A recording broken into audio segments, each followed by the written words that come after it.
Tapi ada kembangannya kemudian, di mana orang sudah dari satu, kalau orang Sumba dari satu tadi menjadi dua, menjadi tiga, empat, lima, seterusnya sampai ratusan. Kan begitu. Sampai yang saya dengar itu hari, ada yang sampai beli sampai 400 hewan. Ya. Seperti itu, kuda, kerbau, sapi. Itu kembangannya. Di mana orang sudah mulai tidak lagi mengutamakan pernikahan itu, tapi mulai dengan berbisnis, cari keuntungan. Mulai sebentar anak perempuan ini seperti harus dibeli, karena itu harus banyak hewan yang dibayar.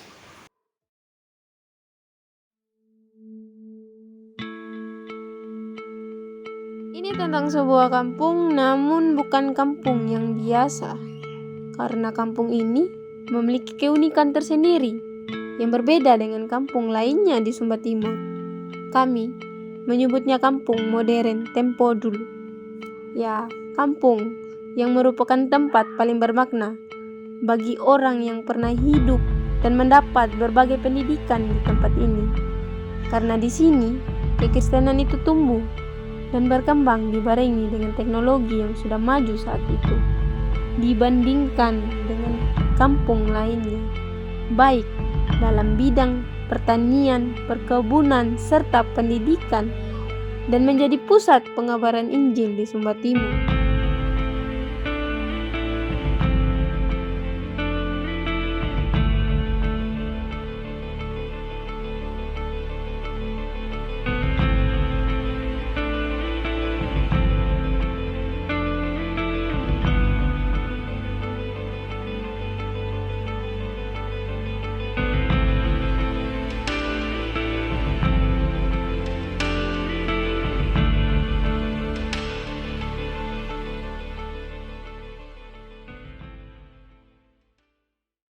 Tahun 1884 sampai 1892 itu ditangani oleh Sending Christelijke Gereformeerde Kerk di Belanda. Nah, sesudah itu lagi dari tahun 1800 sampai 1892 sampai 1902 itu ada masa peralihan yang dinamakan deputat. Ya, mereka mulai menamakan deputat Sending, ya, atau sulit dibolak-balik dalam bahasa Belanda, Sending deputat. Dari tahun 1902 sampai 1938 barulah mereka namakan De Sumba Sending, itu dalam bahasa Belanda. Nah, kemudian dari tahun 1931 sampai dengan 1938 itulah masa kerjanya pendeta Stephanus Johannes Paulus Goossens, yang gara-gara dia sudah ini yang ada masalah, jadi konflik perpecahan gereja, yaitu antara perpecahan GKS dengan gereja bebas itu pada tahun 1905 sampai 1908. Nah, apa intinya sehingga dinamakan gereja yang berpisah dengan GKS, dinamakan gereja bebas? Itulah karena membebaskan dirinya dari keputusan yang mayoritas yang tidak sah. Maka tokoh-tokoh dari gereja bebas ini keluar memisahkan diri dari sinode itu, dan itulah permulaan nama dari gereja kita, yaitu gereja bebas. Ya, harus diketahui bahwa gereja bebas tidak bersentuhan langsung dengan GKS. Tapi perselisihan itu antara deputat sending yang untuk seluruh Sumba, untuk gereja Kristen Sumba, tapi yang kemudian berselisih dengan utusan sending. Begitu sebetulnya. Inti dari perselisihan itu adalah karena tokoh-tokohnya kita yang dari gereja bebas tidak menyetujui cara daripada deputat sending untuk memanggil orang masuk Kristen dengan cepat-cepat saja, tapi harus melalui pendidikan. Mereka harus dikasih tahu dulu siapa yang mereka percaya, tahu dulu kenapa mereka harus dipermandikan, tahu dulu mengapa mereka harus masuk yang Markus. Mereka harus tahu semua dulu, baru bisa diterima. Seperti itu. Dan itulah yang kita pengen terus sampai hari ini.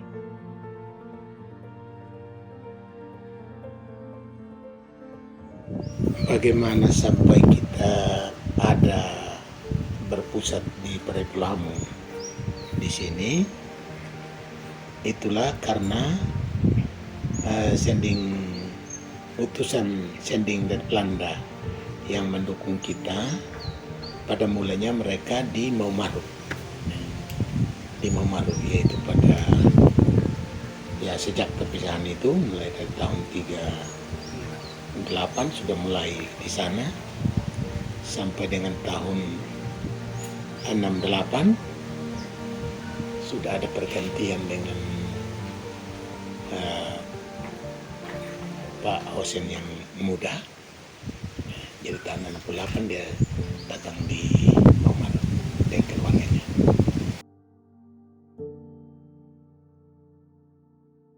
Nah, tapi ketika ditimbang-timbang karena semakin hari kita juga mulai banyak, harus banyak kegiatan yang harus dibuat, seperti bahwa kita harus bangun sekolah, tidak ada tempat di sana di Maumaru. Karena itu Pak Pendeta Kepenatan Homba yang adalah putra Sumba, yang juga putra Rende di sini, dia mempunyai wilayah ini. Dia punya wilayah, dia punya tanah menurut adat. Nah, kan dia orang Kanatang, ya, di Rende. Tapi dia punya bagian ini, dia punya nama di sini Burung dulu. Burung dia punya nama. Dia bilang kepada Pak Hosen ini, ada tempat yang lebih luas. Ada saya punya tanah bagian, yaitu di Burung, di Anggaroro, Rende. Begitu. Kalau begitu kita pergi survei di sana. Ya, mereka sudah mulai dari tahun 69, 70, mereka sudah survei dan sudah mulai dibangun pada tahun 73. Mereka sudah datang ke sini. Nah, tahun 73 mereka sudah mulai bangun. Bangunan yang pertama dulu ada rumah di bagian di bawah ini. Kemudian ada asrama sebenarnya tapi sudah rubuh. Nah, yang ketiga ini rumah yang ini di bawah. Yang keempat adalah rumah ini yang besar. Jadi mereka sudah mulai bangun pada tahun 73. Nanti tahun 74 sudah selesai, nanti diresmikan. Seperti itu. Jadi gedung ini diresmikan pada tahun 74. Nah, maka semua alat-alat, buku-buku segala macam dipindahkan semua di sini dari Maumaru. Jadi di sini sudah menjadi tempat sekolah guru Injil. Gedung ini ada ruangan di sebelah satu, kemudian ada kantor gereja, kantor juru tulis di bagian sebelah ini, kemudian yang di tengah ini adalah kantor umum, ya, kantor gereja. Dan tempatnya bendahara umum juga. Dan rumah ini ada dia punya fungsi SGI, kemudian ada kamar juru tulis, dulu dinamakan kamar juru tulis, sekarang sekretaris ya. Nah, kemudian ada kantor yang pusat yang di tengah ini. Dan di bagian sini adalah tempat dosen, rumah dosen boleh dikatakan begitu. Dan juga adalah tempat untuk menerima tamu. Nah, seperti itu sehingga gerejanya kita berpusat di sini, dan mereka rancang satu nama karena dulu Bulung sebenarnya Indo. Kalau di atas kan mau Maru. Nah, mereka rancang satu nama baru dalam bahasa Sumba, yaitu Praing Puluhamu. Sebenarnya Praing ya, Praing Puluhamu. Tapi kalau dalam bahasa Indonesia tempat kabar baik, kan begitu. Karena tempat itu kita mau jadikan sebagai pusat pendidikan firman Tuhan di dalam Gereja Bebas Sumba Timur. Karena itu mereka ambil nama Praing Puluhamu, nanti mereka tulis dengan Parai Puluhamu. Dan menjadi pusat dari gereja Bebas Sumba Timur. Di sini juga adalah perkantorannya, di sini juga adalah pembendaraannya, di sini juga adalah pendidikannya, di mana kita memulai membangun sekolah dasar dulu pada tahun 1977. Itu permulaan buka SD. Bagaimana orang Belanda bisa memasukkan mereka punya adat budaya dan bagaimana mereka harus menanggapi adat budayanya kita sulit, sangat sulit. Mereka juga tidak bisa tempatkan mereka punya adat budaya di kita. Kita juga sulit untuk tempatkan ke mereka atau sulit untuk mereka terima. Dan itu menjadi perdebatan dan pemikiran kemudian yang pada akhirnya ada jalan tengahnya, hanyalah firman Tuhan. Kalau semua dibawa dalam pernikahan yang suci menurut firman Tuhan, maka tidak ada adat istiadat yang lebih baik. Yang paling baik itulah adat istiadat Kristen.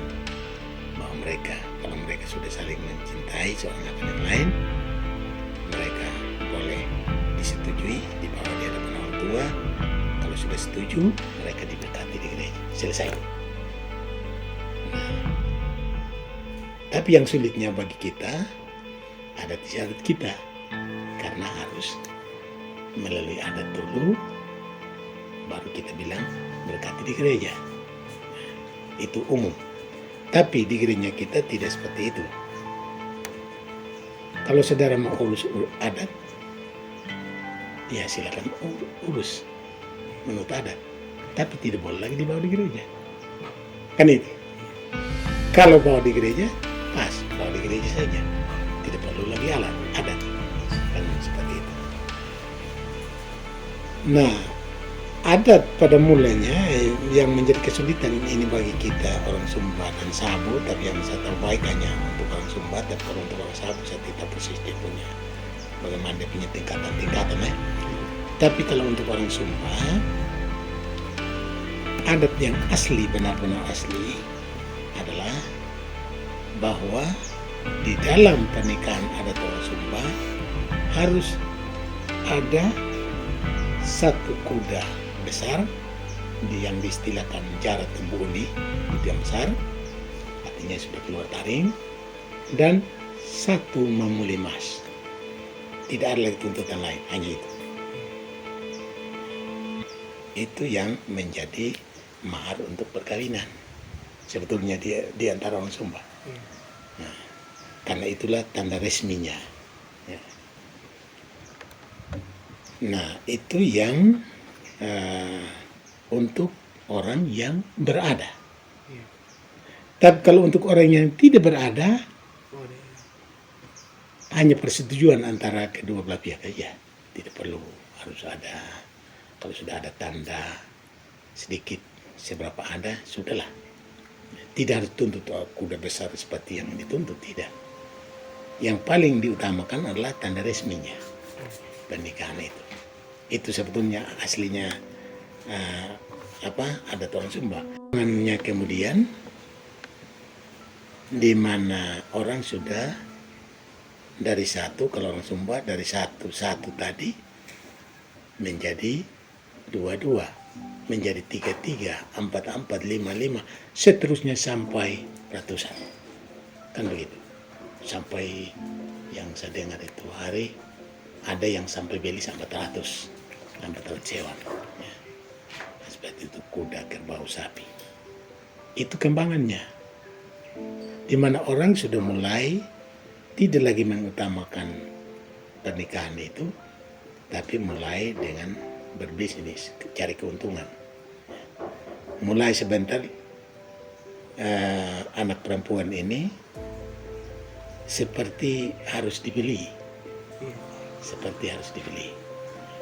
karena itu harus banyak hewan yang dibayar oleh pihak laki-laki, seperti itu.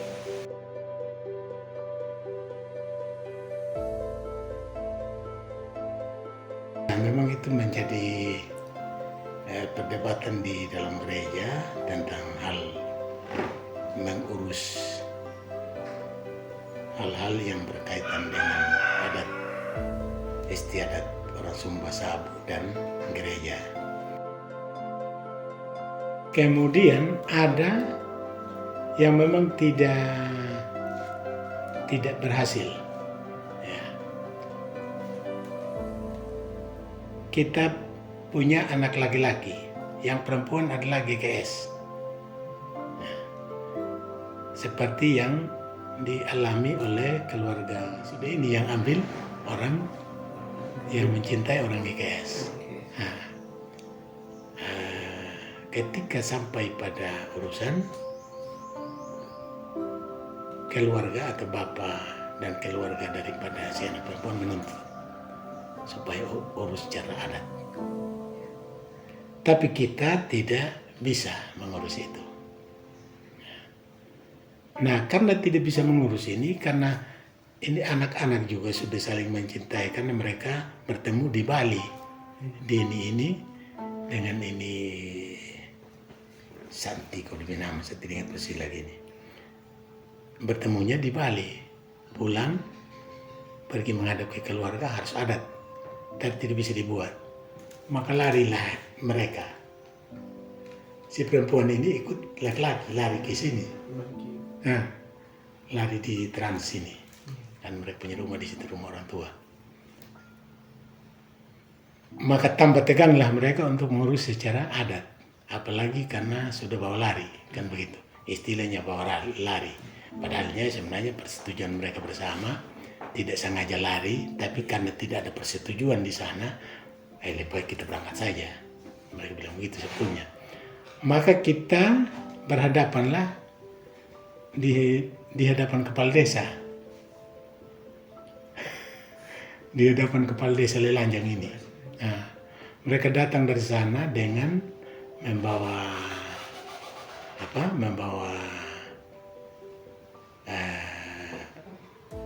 anggota Koramil TNI supaya datang ambil mereka begitu. Sebetulnya datanglah mereka di kepala desa. Kalau tidak urus adat kan bawa, kan begitu. Mereka punya patokan. Maka berhadapanlah kita di hadapan kepala desa. Nah, dan Koramil itu pada mulanya itu anggota Koramil tidak kenal saya, sedangkan semua anak laki-laki ini, saudara laki-laki daripada itu anak perempuan kenal baik saya, karena mereka itu adalah anak-anak Anawaru di Lemahi, Behang Mata, juga sama-sama orang Anawaru dikenalkan. Begitu. Mereka kenal saya baik-baik karena memang kita ada hubungan keluarga, karena saya punya mama kan dari Anawaru. Nah, maka karena dia tahu saya dari atas, juga mengenal saya baik, ya, mereka mulai omong sudah supaya diizinkan, kan begitu, untuk melakukan adat. Saya bilang tidak bisa. Nah, mulai sudah berdebat di depan kepala desa di sana, kita lama juga berdebat. Pada akhirnya mereka mulai marah. Sampai dia bangun, dia tunjuk-tunjuk sama saya tenang saja. Begitu. Dari keluarga perempuan. Dari keluarga perempuan ini. Tidak bisa, bagaimanapun engkau marah, karena memang kalau menurut firman Tuhan, Nyum juga kan orang Kristen, saya bilang sama dia. Karena saya tahu mereka sudah Kristen lama juga seperti kami. Cuma mereka di GKS. Saya mulai terangkan sudah semua. Hina nama pendeta Bunggul Nyum, kan orang kenal saya punya nama panggilan Bunggul toh. Hina nama pendeta Bunggul Nyum hingga puling, dia bilang. Nah, tidak lepas sama saya, kami untuk urus adat. Ya tidak, bukan baru Nyum saja saya bilang. Kita sudah terlalu banyak yang kita urus. Tidak dengan cara adat. Ada yang mengerti, ada yang tidak seperti umbu. Saya bilang begitu sama dia. Kan masih saya punya hiara juga sama dia.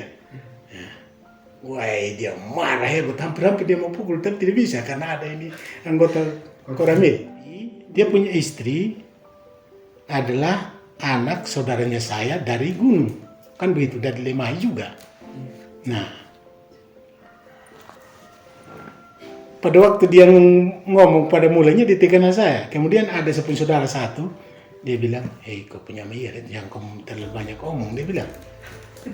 Padahal dia diam itu anggota Keramil. Ya. Tapi itu orang juga Pandomi itu, memang orang yang dikenal terlalu keras itu. Dia angkat saja orang kalau hal-hal yang begitu. Dia bawa saja begitu. Kalau sudah tidak sesuai lagi, dia langsung bawa. Tapi kali itu tidak bisa. Karena saya sebagai amir, dia tidak kuat lagi dalam adat Sumba. Dia hanya tunggu saja, dia netral sudah waktu itu. Yang pada akhirnya ditangani oleh kepala desa